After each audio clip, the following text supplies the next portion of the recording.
Hello and welcome back to my channel. आज की इस वीडियो में हम बात करने वाले हैं कि बिहार के शिक्षा विभाग के अपर मुख्य सचिव सिद्धार्थ सर ने कुछ बातें बताई है, जिसका अपडेट हम इस वीडियो में देने वाले हैं। लेकिन उससे पहले आप सभी से रिक्वेस्ट है कि मेरे चैनल पर नए आए हैं तो कृपया मेरे चैनल को सब्सक्राइब जरूर कीजिएगा। तो चलिए वीडियो की शुरुआत करते हैं। सिद्धार्थ बने शिक्षक एंड शिक्षक को समझाया, बच्चों का भविष्य संवारने की जिम्मेदारी शिक्षकों की है। ये हमारे अपर मुख्य सचिव ने बताया है कि शिक्षा विभाग के अपर मुख्य सचिव डॉक्टर ए सिद्धार्थ सर ने कहा है कि शिक्षक अपनी जिम्मेदारी समझे। उनके कंधों पर बहुत बड़ी जिम्मेदारी है। बच्चों की शिक्षा और उनका भविष्य संवारने की जिम्मेदारी शिक्षकों की है।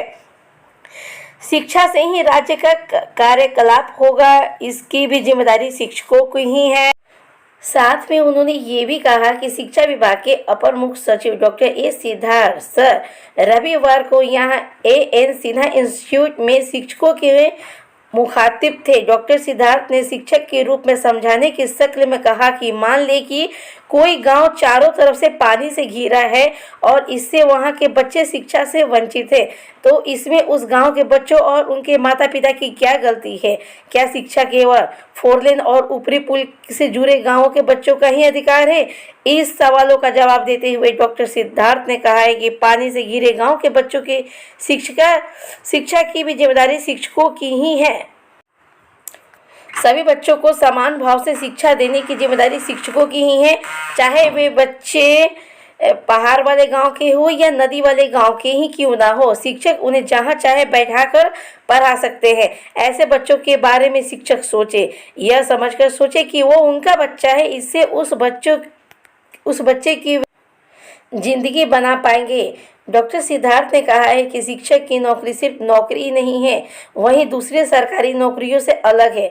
दूसरी नौकरियों वाले 2, 4, 5 दिन बाद भी संचिकाएं निपटा सकते हैं, लेकिन शिक्षक ऐसा नहीं कर सकते हैं। पानी में या नाव से आने वाले शिक्षक ऐसा नहीं कर सकते कि आज कपड़े गीले हैं बाद में पढ़ा देंगे, इसलिए कि बच्चे उन पर टकटकी लगाए बैठे होते हैं। अपर मुख्य सचिव डॉक्टर सिद्धार्थ सर ने कहा है कि समाज में छुआछूत व भेदभाव मिटाने की जिम्मेदारी भी शिक्षकों की ही है। शिक्षा से शिक्षक ही सामाजिक स्तर बढ़ा सकते हैं। बच्चों की जिंदगी शिक्षकों के हाथ में है, वही उनकी जिंदगी संवार सकते हैं। जात पात एवं ऊंच नीच का भाव शिक्षा से समाप्त कर शिक्षक राज्य का कार्यकलाप कर सकते हैं। शिक्षक अपनी जिम्मेदारी समझे। शिक्षकों की जिम्मेदारी सरकार की है, पर उसकी भी अपनी सीमाएं हैं। अगर शिक्षक अचानक कहे कि कैमूर की पहाड़ी पर नहीं जाएंगे, तो फिर वहां बच्चों को पढ़ाने कौन जाएगा? किसी न किसी शिक्षक को जाना ही पड़ेगा।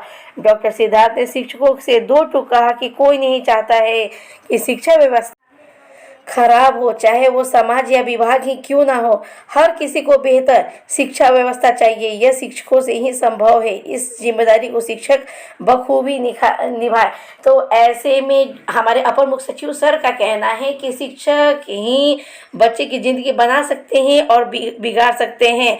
ये शिक्षक अगर पहाड़ पे नहीं जाएंगे पढ़ाने, तो वहाँ के बच्चे फिर कैसे पढ़ेंगे?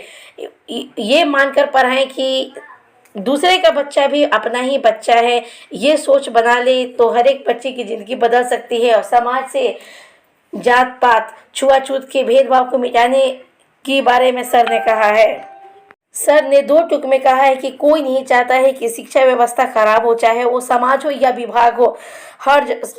हर विभाग में शिक्षा का बहुत बड़ा योगदान है और ये योगदान सिर्फ शिक्षकों से ही संभव है।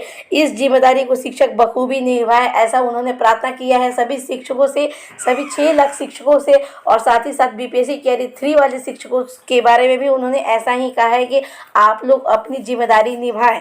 तो ऐसे ही अपडेट जानने के लिए मेरे चैनल को कर लीजिए सब्सक्राइब, लाइक, शेयर, कमेंट जरूर कीजिएगा। मिलते हैं नेक्स्ट वीडियो में, तब तक के लिए धन्यवाद।